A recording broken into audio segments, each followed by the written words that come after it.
Welcome back to Uncontested Investing. Today's guest is Bob McIntosh, a national speaker and entrepreneur with over 3,500 hours on stages, helping more than 15,000 people across the U.S. He's a #1 Amazon best-selling author and a key figure in the Forbes Real Estate Council. Bob has guided thousands of entrepreneurs to generate millions in profits. Get ready to learn from one of the most influential voices in real estate and entrepreneurship. Let's dive into the episode.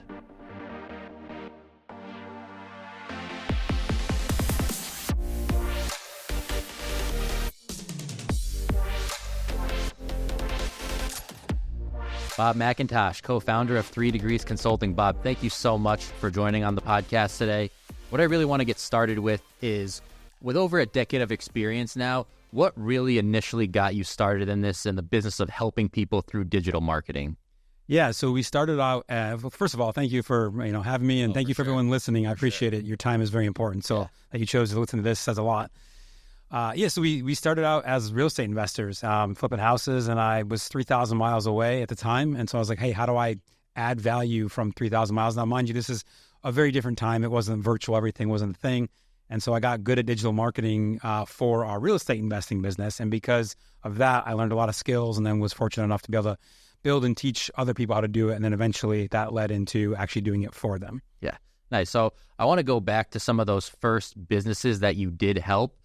What did that feel like? How have you evolved since then? I imagine that's somewhat of a powerful feeling, right? When you're talking about taking over a company's marketing, helping them achieve levels and goals that they didn't think was possible. And I'm sure you've only gotten better with time. Yeah, no, it's always an interesting time because those who are going to outsource their marketing are usually either struggling with it or they've grown beyond it. And either way, those are two very different companies that need different things. But it's always a good feeling to be able to say, hey, look, I can help you. And if nothing else, just providing strategy. The funny thing I always think about is, like, when I first got started, I was like, I don't need marketing, right? I just want to flip a house. I don't care about marketing. And then I quickly realized, oh man, like, marketing is the only way that I'm going to flip a house, because if I don't market, I can't get a house. And again, things have changed a lot. Like, even like wholesaling it was a thing back when I started, but not nearly to what the extent that it is today. And so I learned the power of marketing very quickly, and I understood that. And it's always been extremely fulfilling, I guess you could say, when I watch someone who I either done it for them, or I walk them through why I'm doing something, or teach them something, and they're like, oh, and they see those dots connect, and then they realize the impact it'll have on their business. The light bulb moment is always fun to kind of witness in person. So going back to when you first got into this, I'm sure the landscape of marketing has changed drastically over the last decade with technology, social media. What has that pivot been like for you, kind of changing with the times? Yeah, so it's been an interesting time. AI and technology has both made it, ironically, harder and easier. It's just changed what things are now hard and what things are now easy. So, and if I could maybe dispense a little bit of advice based on my experience of running through some of this stuff, the things that are easier is like content creation. Even now, like messaging chats, voice AI is getting there. It's not quite there yet, but it's a good filler for intermediary things that don't require super deep knowledge. But at the same time, this is what's happened, because AI is so accessible and so easy to use, really. I mean, literally, you hop on ChatGPT, ask a question, it spits out an answer. This has simultaneously created an inherent problem, which is quality of content, particularly written content and things for like social media posts, even SEO posts and things of that nature, has dramatically declined. Not because AI is bad at what it does, but because people are lazy and giving it prompts and trying to figure out how to get it to get something that's actually high quality when it spits the answer out. And so I think what we're going to see in probably the next 12 months, it's been interesting to see what's happened in like the last 18, almost 24 now. And in the next 12, I think we're going to see a lot of these technology providers, these tools like Facebook, Instagram, TikTok, Snapchat, Google, all these guys, right? Focus back in on quality and super high quality. And what will happen most likely is they'll just expect an expanded quantity of high quality, because the quantity is no longer the issue. Quantity was always the issue before. It was hard to create lots of content. It's hard to write. If I want to write a 5,000 word article, it took a long time to write that, right? Now I can spit one out in about, probably about an hour with tweaks and all that. So I think that's going to be interesting to see what happens there.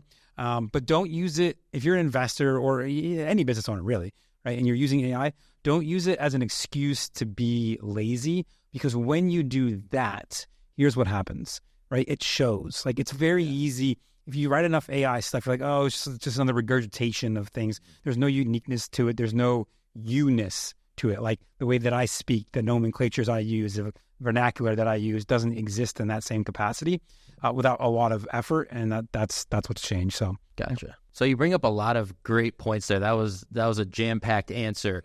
What are some actionable strategies that you really focus on when it comes from a marketing perspective? Everybody wants to be profitable, right? That's the key word. So what strategies do you really think people should be focusing on when it comes to that time cost analysis, I guess? Yeah. So here's how I utilize AI in my business.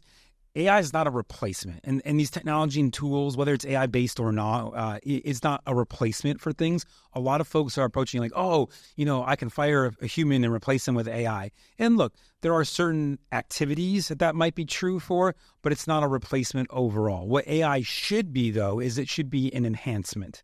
And so the way that we've been looking at AI in our business and with my team, and I'm very, very aggressive, I guess you could say, with telling my team, because we run a very lean team, right? I want them to utilize AI. I understand that for the same 40 hours that I've already hired them for, I can probably achieve 55 to 60 hours of actual output for the same, from their same time by using AI as a supplemental tool to accelerate the process, reduce down workload, take off busy work or tasks that are repetitive. And that's how I utilize AI. And I think you, anyone as a business owner, should be looking at it and going, hey, it's not a replacement, but it's an enhancement to what my team's already doing. So I think we're at that time for the Money Making Minute. We're talking about actionable strategies, how to be profitable. We're going to take a quick break, but Bob McIntosh will be right back with the Money Making Minute. Thank you so much for joining us today. REI Inc. is the premier monthly publication for real estate investors. Dive into a wealth of expert insights and knowledge from industry leaders and gain valuable regional market insights, ensuring you always have the best information right at your fingertips. Visit REIinc.com to elevate your real estate investment game today. Welcome back to this week's episode of Uncontested Investing. I'm joined with co-founder of 3 Degrees Consulting, Bob McIntosh. Bob has been talking about all things marketing so far. I can't wait to continue the conversation. But Bob, right now, we're going to do the Money Making Minute. So for our listeners out there, this is going to be an investment strategy, an app, a skill, a habit, or even a daily part of your routine. What do you think helps you achieve success? And then can you share that with our listeners? They can implement it in their lives either next week, next year, whatever the case may be, and they'll be successful going forward. So Money Making Minute, let's hear it.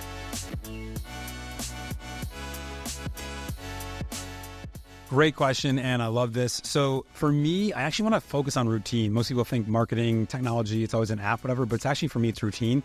I think that the whole early morning is a bunch of BS, right? I think you need to find what works for you and your business and in the way that you operate. So for me, for example, my alarm is set at 8 a.m. I usually wake up between 7:30 and 8 most days, and that's what works for me. I find that even if I got 12 hours of sleep, but I had to get up at 6 a.m., my day is shot.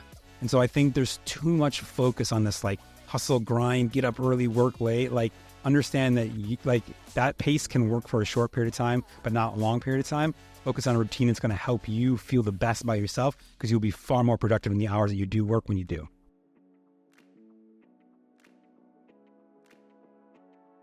Bob, that's a great answer there. And honestly, I think what it boils down to is really just consistency, right? So many people in this industry experience that burnout. They overwork themselves. They've listened to a lot of people, as you mentioned, get up at 4 a.m., get the workout in, rule the day. That does work for some people, but it's not a one-size-fits-all type of mentality. So how did you figure that out? Was it through the burnout or? Absolutely. Yeah.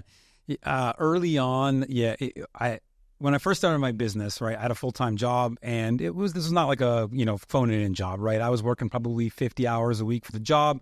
On top of that, I was traveling 10 to 15 hours a week, to the clients that I was working on. And then I had to try to figure all this stuff out in between. And I remember, even as a, late 20s person was when I started, I was like, oh man, like I'm finding myself get tired. And then when I finally went full-time into my business, right, I was like there was like that pressure of like, there's nothing else. There's no other income. If I don't make it work, whatever. And I quickly burned myself out, like very, very quickly. And, it's taken me some time to kind of find balance. And this was harder, especially when I lived on the West Coast, right? If I didn't get up until, 8 or 9, it's already midday for the East Coast, right? And there was always that pressure. But I realized, look, for me, just by simply focusing on what works for me, I know that. Down to little things. Like, I know I have between a 7.5, 7 hours and 30 minutes, or 7 hours and 40 minutes. That's my ideal sleep cycle. It's either that or 9. I need to be in that range. If I get up at 8 or 8:15, in terms of hours of sleep, my day will be thrown out of whack, guaranteed. And look, there's times that you have to. I get it. But more often than not, I try to fall in that routine, and it just helps me. Everything is better aligned. I feel better. My morning's better. My workflow is better. My creativity, just everything is just better. Yeah. I think it's such an important lesson for investors to hear, because there's so many doubts that can creep in, right? If one deal goes wrong or one thing goes sideways in this industry, it can kind of feel like the roof is caving in on you. Yeah. But if you can just have that consistency, have that mindset, and that is what leads to the longevity, right? It's a repeatable process. There's not that so many peaks and valleys, so to speak. So another good thing that I think investors would benefit from, and myself included as a podcast host, is somebody like yourself that spend countless hours on the stage talking at seminars. We even talked before the episode. You've got another one planned in November, right? That you're speaking at. So when it comes to stage presence and public speaking, what are some things that you really key in on that makes you successful? Yeah. So there's probably 3 major things I'd say. I mean, there's a lot more than that for sure. But first and foremost is understanding that as entrepreneurs, right, this is not your high school public speaking class where we're all embarrassed to get up there. They're all going to poke fun of us and make fun of us for the things that we said.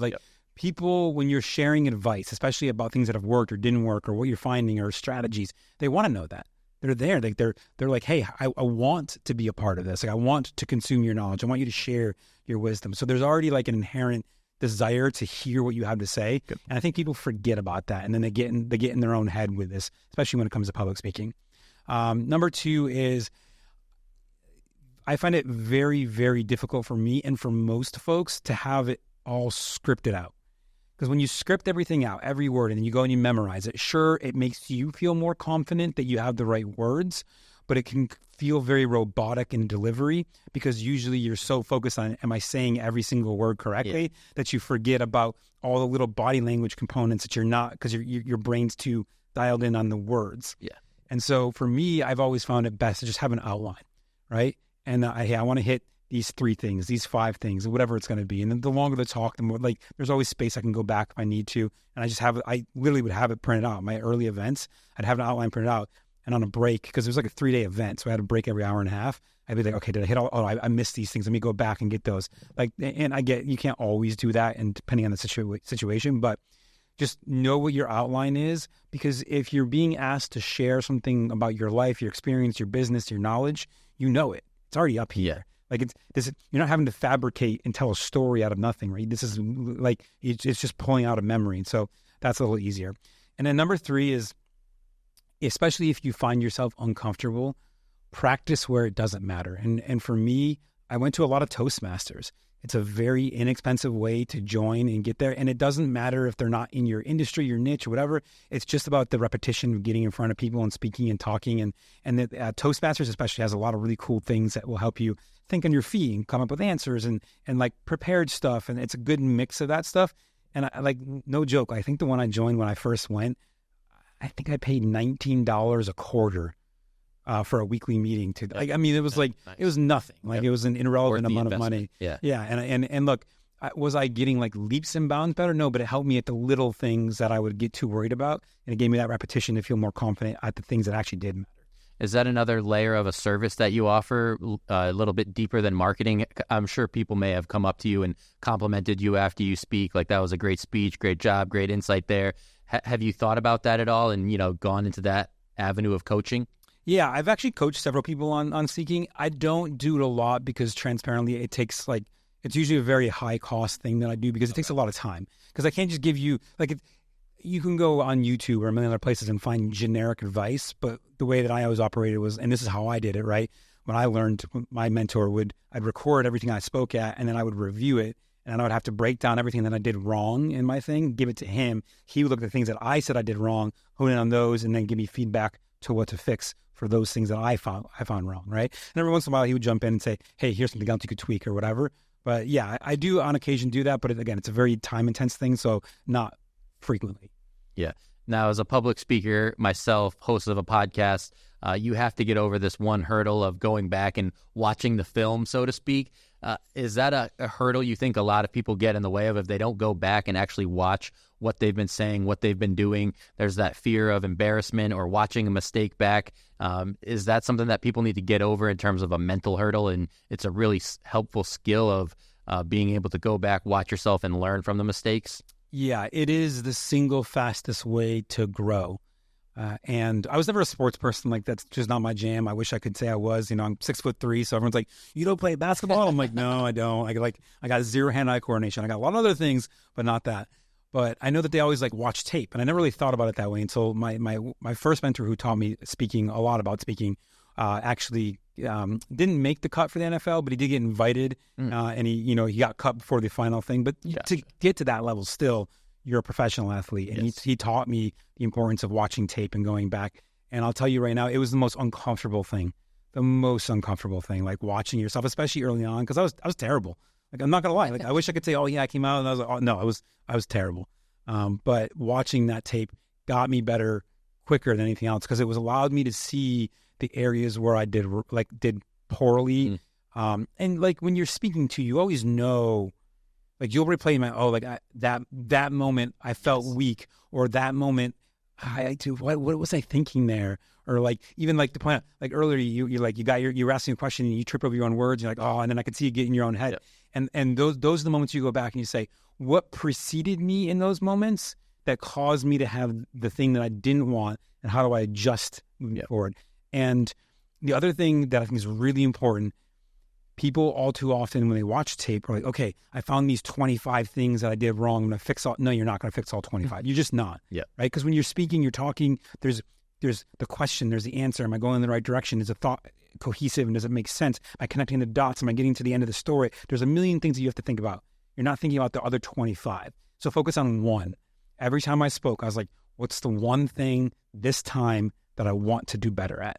And I would focus on that one thing. And then I would rate myself at the end that I'd do better on that one thing. And if I did better on others too, sure, right? Especially if they were like ancillary, they were like tangential or like right there, very similar skill sets or things I'm saying, then I would look at those too.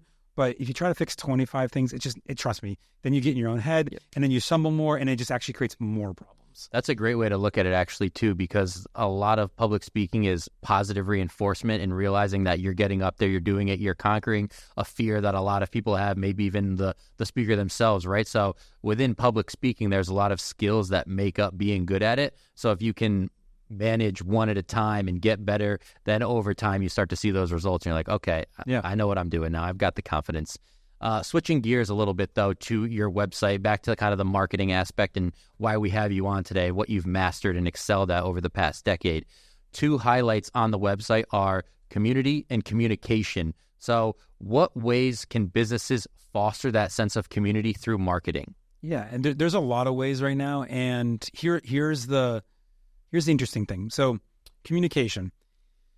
In the world of marketing, it's always been, how much do you need to get someone to take action? How many times do they see an ad? How many times do you have to talk to them, communicate with them, follow up with them, blah, blah, blah. We've all heard this probably ad nauseum, 7 times, whatever. Like there's different numbers, whatever. Yep.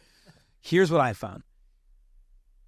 There's more marketing going out, especially in the real estate investing space, more marketing going out and hitting the people that we care about talking to than there ever has been, ever, that I know of. Like, it's like, even if I just look at, from my first property in 2008 till today, the amount of marketing that people are getting hit with in this space is unreal in comparison. And that's because it's easier than ever to put marketing in front of people. And I think the thing that people get wrong more often than not is that they think old school in the quantity or frequency of marketing. What I mean by that is, we're seeing right now, for example, let's take a motivated seller. On average, it takes between 13 and 14 touch points for someone to respond positively to an advertisement as a motivated seller to an investor. More actually in competitive markets like a Tampa or LA or New York City, less in more rural markets like Buffalo. With that said, however, and for most people, they go, oh my God, like that means I got to do more marketing, spend more money.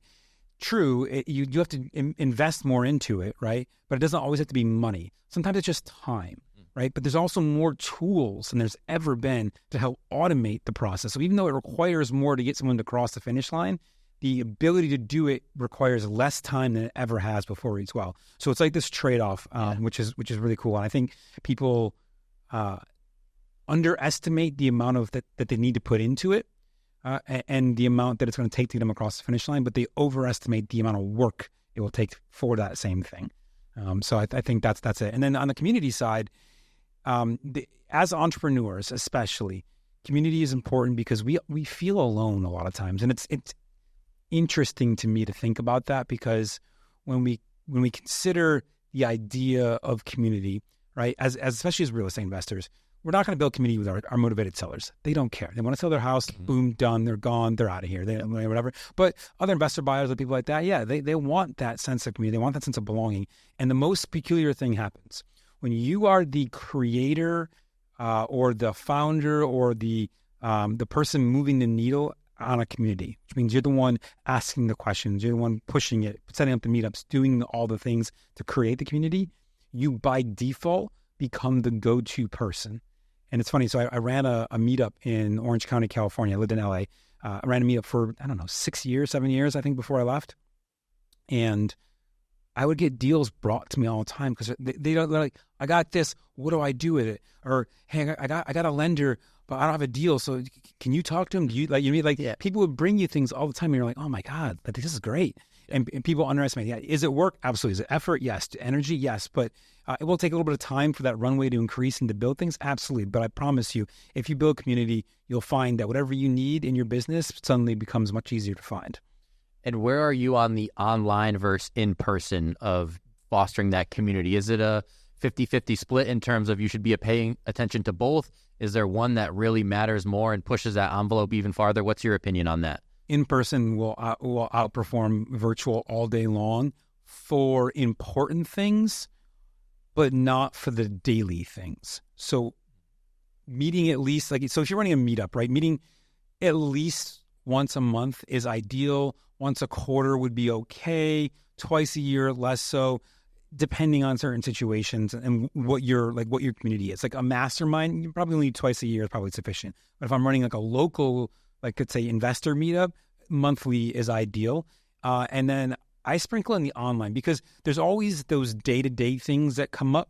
And it's like, what do I say here? Or I got to lead here. Or, there's thing in that online, there's nothing can replace that instantaneous feedback loop that you get from an online community. So you got to kind of build both. But I promise you this, even though your in-person will be less attended than your virtual, the people who made the investment of time to come to an in-person will be better lenders, borrowers, buyers, connections, networks, friends, whatever it might be, because of that. That's a great point. And again, another avenue of marketing is writing books, getting your message out through books, which you have done. Can you talk to me about the process of writing the book, Get Out of Your Own Way? How did that come about? Yeah, so it was an idea for a long time. Actually, this is a fun story. So my very first office was a second bedroom in my apartment when I was younger and still very much broke. And I had the habit of being a consummate perfectionist. I think most of us as entrepreneurs are. That's why we're entrepreneurs, right? Because we think we can do something better. So we go out and we do it. We're like, we'll go build the better thing. But that same drive that makes us do that is also the same thing that will eventually get you in your own way because you are trying to make things perfect and you need to just let it go so that you can continue the process. And I got to a point and I had this big office chair and it would lean back and I would lean back and I'd be like, oh, and I'd rub my temples because I'd be frustrated about something, some detail or whatever. And when I did, the chair had this natural angle. So I kind of went back and would look up to my left. And there's a little dent on the wall in my apartment that was there when I got there. And I look at it, I'm like, freaking dent, right? And then finally, when I finally learned the concept of done is better than perfect, which was ironically like an early day meme, if you will, from Facebook. Yeah. And I was like, I need to remember that. So I printed it out and I put it over that dent so that whenever I would lean back like that, because that was the position I would get in when I was frustrated, and usually about some detail, perfectionist detail, I'd be looking up there. So anyways, that was what spawned the idea for the book. I was like, if I'm here doing this, there's other people that are, and here's the things that I did to get myself out of my own way and how it kind of helped me get there. And then ironically, I had to take my own advice when I wrote the book, because I spent probably 2 months trying to write the book. I didn't even get all the way through chapter 1, which is the shortest chapter. And then I finally was like, why am I doing this? I can talk about all this stuff, but I can't write it.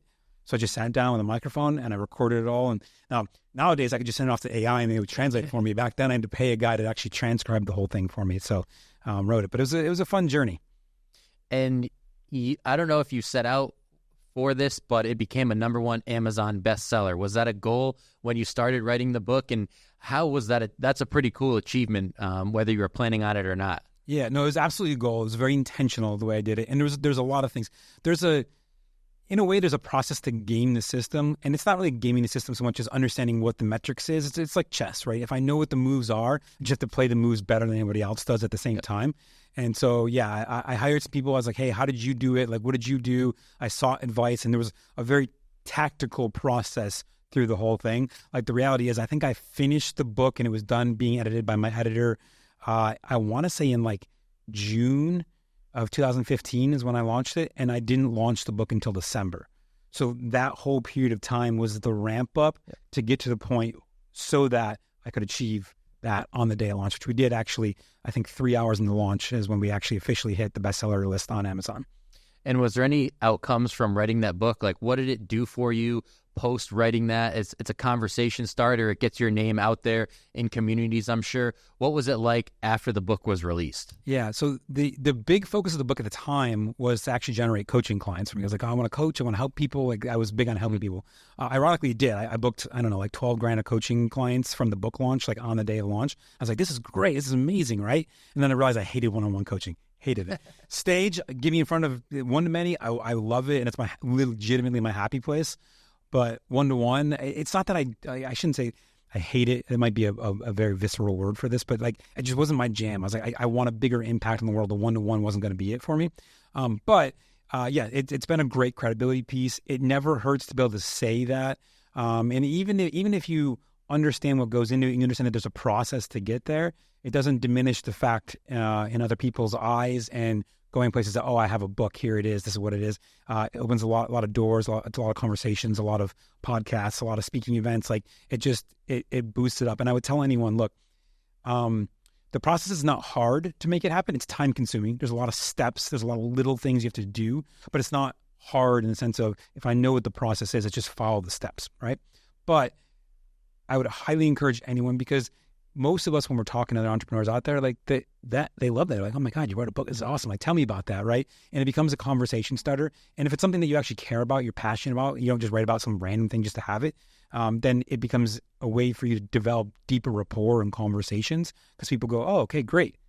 Let me know more about this. Like, I like, tell me what, like, and you get into it because you're like, oh, you wrote the thing. It's your stuff. So it's cool for that too. Yeah, that's got to be a great feeling when people come up to you invested about something that you wrote or value that you provided them. So a very good feeling of accomplishment there, I'm sure. That's an awesome story. At RCN Capital, we know that time is money. With our competitive rates and quick turnaround time, you can receive funding in as little as 10 days. We offer flexible payment plans to relieve the pressure of the repayment process. Our team is experienced in making sure that you choose a loan that will suit you best. So get on the phone with a loan officer today by emailing info@rcncapital.com or clicking the link in our bio. All right, so we're with co-founder of 3 Degrees Consulting, Bob McIntosh. And Bob, let's get into it. It's going to be the Deal Breaker, Deal Maker, second segment of the show. And essentially the Deal Breaker, Deal Maker is what causes deals in this industry to break down, what causes them to get across the finish line. So let's hear it. What do you have in mind for today's Deal Breaker, Deal Maker for our audience?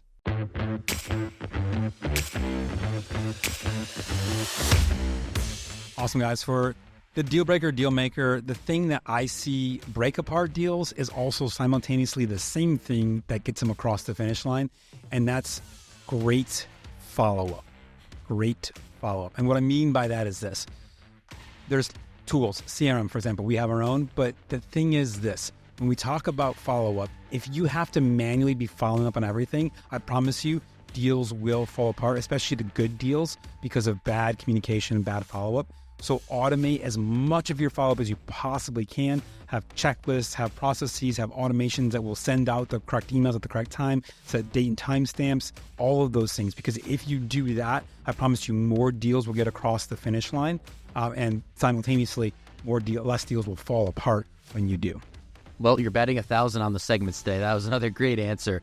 So I think it's a perfect time to kind of bring it back to what you talked about at the beginning. You yourself were in investing for a short period of time before you realized that marketing was where you were going to succeed, make an impact in the industry. So what lessons did you learn when you were an investor for that short period of time that maybe if you had heard from day one, you might have stayed in it a little bit longer or been a little bit more successful? Yeah. So the biggest thing that took me, for whatever reason, a long time to understand was that incremental changes in marketing have exponential changes at the bottom. And if we think about it, all businesses are funnels, right? We start with people who don't know us, they kind of know us, they're interested, they work their way down to wherever we make our profit. Regardless of the business model, it's always the same. And the thing that the thing that I never associated for whatever reason, despite having a business major, because apparently I don't teach everything in school anyways, was if I can make even a 1% increase to the response rate in my marketing, that can oftentimes, depending on the flow, everyone's going to be a little bit different, but we found that a 1% increase in response rate had almost a 30% increase to the bottom line efforts, right?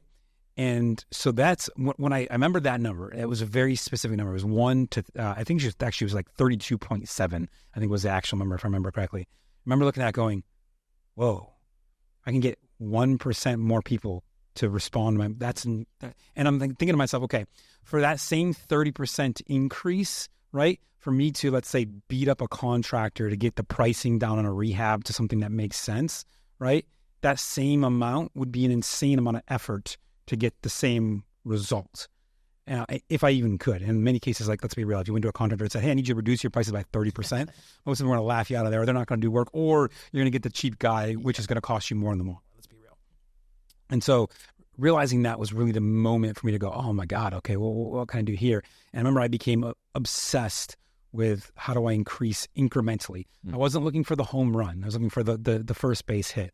I remember the thing that really did this for us the first time was our direct mail campaign. I started putting stamps on upside down on our direct mail letters, because who does that?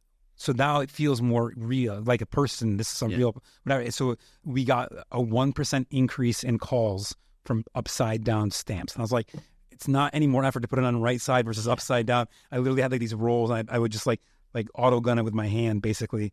And I was like, this is cool. And that's what really got me to understand that. And then as we went on, it's like, okay, man, okay, I had a 1% increase here, and then another 1% increase, and then maybe only 0.5%. But even still, like that, like if I can increase 4 or 5% over 2, 3, 4 years, the bottom line impact we're talking is a 100% increase or more. And that's cool.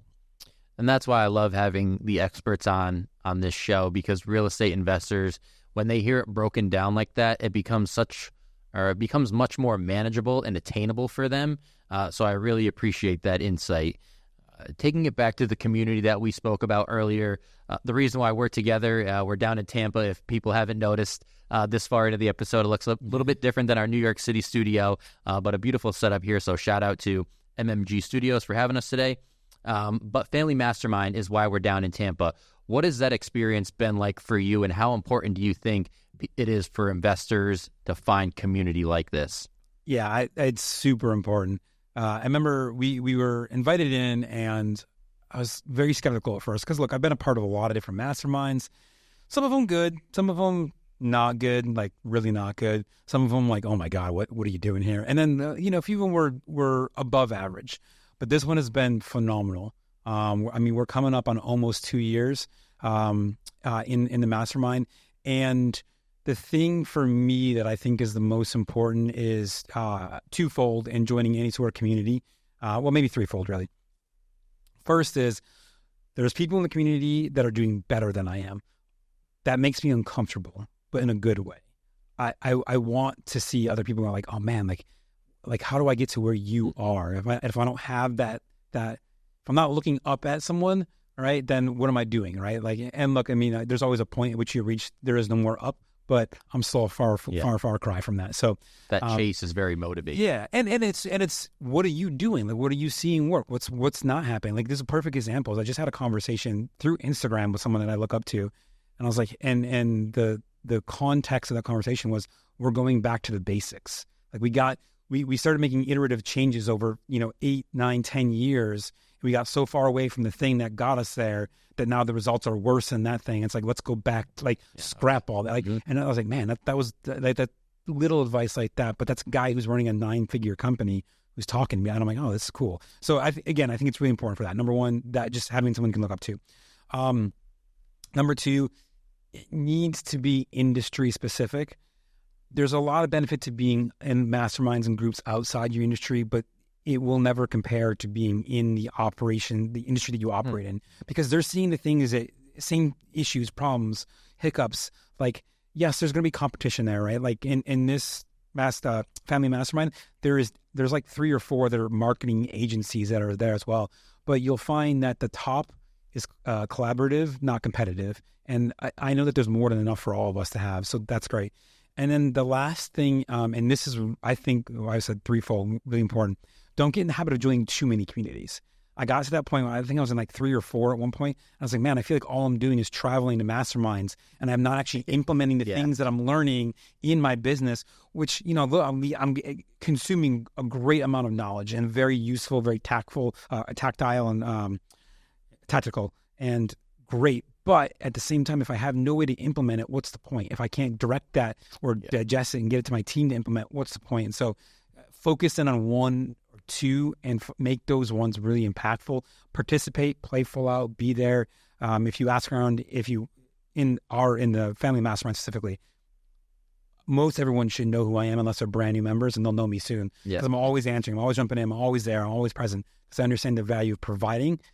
And it will reciprocate back to me. Yep. And stretching yourself too thin is a real thing, especially in this industry, which brings me to my next question, which is there a passion project out there for you, or a hobby, something that you can do in your spare time that really like resets you, recharges your batteries, and makes you better as the co-founder and, the master marketer that you are with 3 Degrees Consulting? Super simple. I play video games and I watch movies. I know it sounds, and look, I don't play nearly as much as I did when I was in college and things of that nature. But every once in a while, I allow myself once a quarter, if I feel the need to, a complete weekend to disappear and just play video games. And for me, that's it. That's what recharges me. So. What's the go-to video game? Do you have one? I play one called EVE Online. It's like a big space game. Oh, wow. All right. So nice. It's been around for a long time. Nice. Yeah. I love that. All right. Yeah. I'm a big pop culture guy myself too. So that's right up my alley, that answer. That's great. So I think the last thing for us to do here is the social media plugs, the business. Obviously, 3 Degrees Consulting, you're a big proponent of the family mastermind, and you add a lot of value to that. So how can people find more of you, find out about you, and get involved with what you're doing and get their business on the right track with 3 Degrees Consulting? Yeah, if you need help on the marketing front, website, CRM, anything like that, or you have students or you need it for yourself, either way, just connect with me. The best place is go3dc.com/Bob McIntosh, just my name. And on that page, you'll be able to book a call with me, you'll be able to download my contact card, and it's got all my socials. Keep it simple. Connect with me and let's find out if I can help you. Yeah. I know I probably can. So there we go. Uncontested Investing listeners, there's Bob McIntosh. The studio's different, but the content is the same. We're here to help you guys learn, grow, be better at what you do, be better in the industry. Bob McIntosh, can't thank you enough for your time today. For our listeners, we'll see you all in the next one. Thank you for listening to Uncontested Investing. Questions about today's episode or the podcast? Email podcast@rcncapital.com and make sure to follow REI Inc. magazine on LinkedIn and Facebook, and RCN Capital on Instagram, LinkedIn, and Facebook. See you all next time.